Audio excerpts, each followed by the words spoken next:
Someone who has been through too much doesn't collapse all at once. It happens quietly. One moment you're standing, the next you're sitting on the edge of a bed, a bus seat, a cold bathroom floor.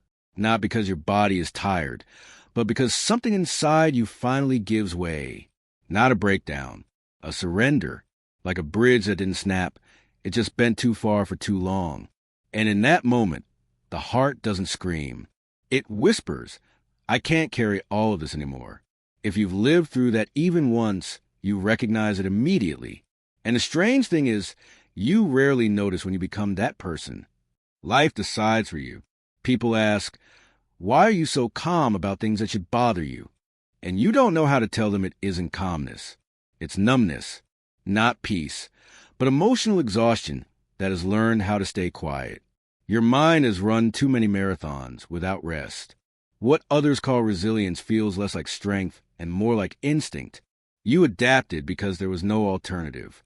And that adaptation leaves a mark people can sense even if they don't understand it. A heaviness behind the eyes. A pause before you answer. A depth that wasn't chosen, but earned under pressure.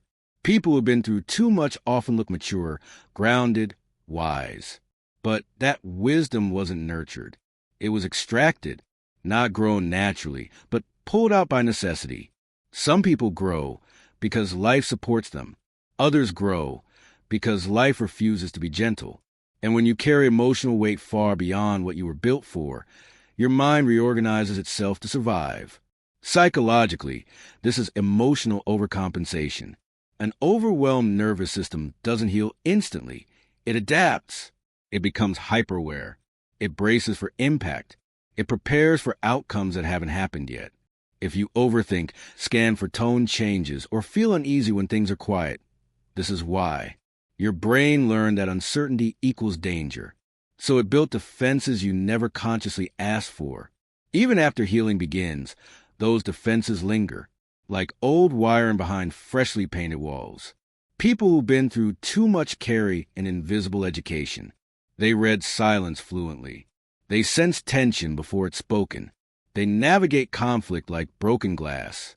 They calm others while their own heart races. These aren't personality traits. They're survival responses. Reflexes wired into the nervous system early on. Developmental psychology shows that prolonged emotional stress reshapes the brain.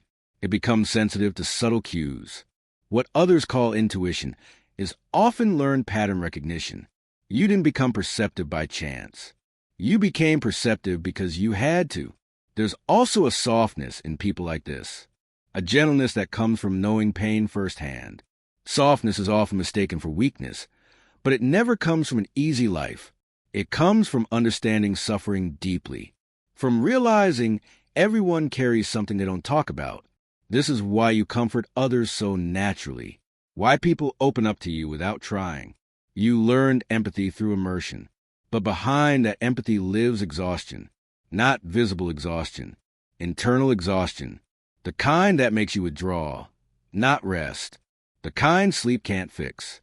Only safety can. You become someone who can hold everyone else, but struggles to hold yourself. Someone who gives clarity but lives with unanswered questions. Independence becomes protection, not confidence. Relying on others once felt unpredictable, and unpredictability felt dangerous. So you learn to self-soothe, self-correct, self-analyze, not because you wanted to, but because you had to. From the outside, you look capable and composed.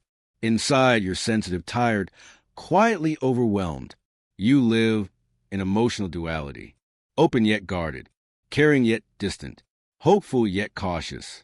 Vulnerable feels risky because vulnerability once came with consequences. But here's the truth no one tells you. Nothing about you is broken. Your reactions make sense.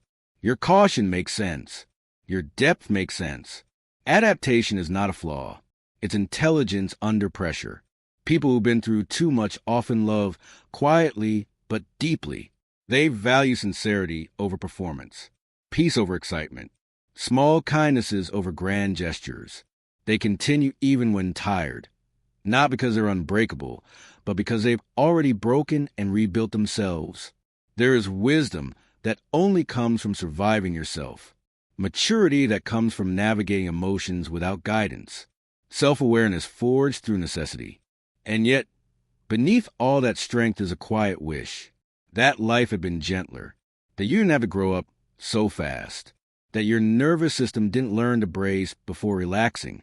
Still, you move forward. You reflect. You turn pain into meaning, experience into insight, and without realizing it, you become a source of steadiness for others. Someone people trust. Someone who listens without judgment. Someone who understands without needing the whole story.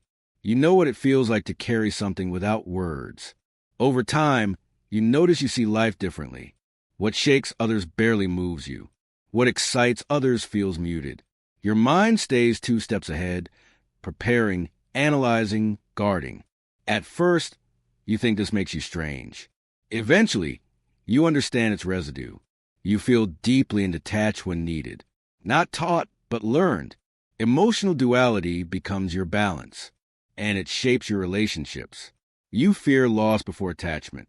You apologize quickly. You silence your needs. You give more than you receive. Love for you is steady, intense, careful.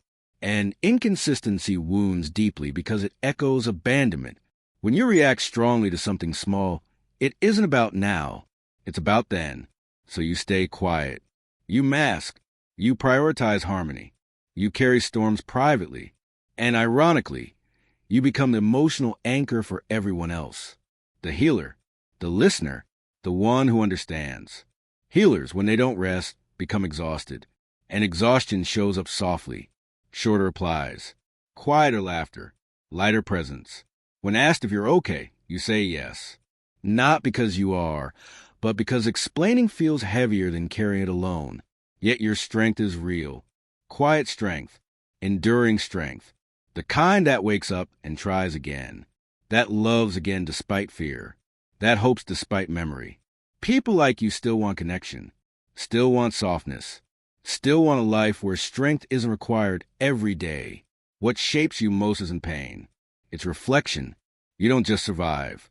You interpret. You search for meaning. And that creates wisdom that is both fragile and powerful. You carry invisible grief too.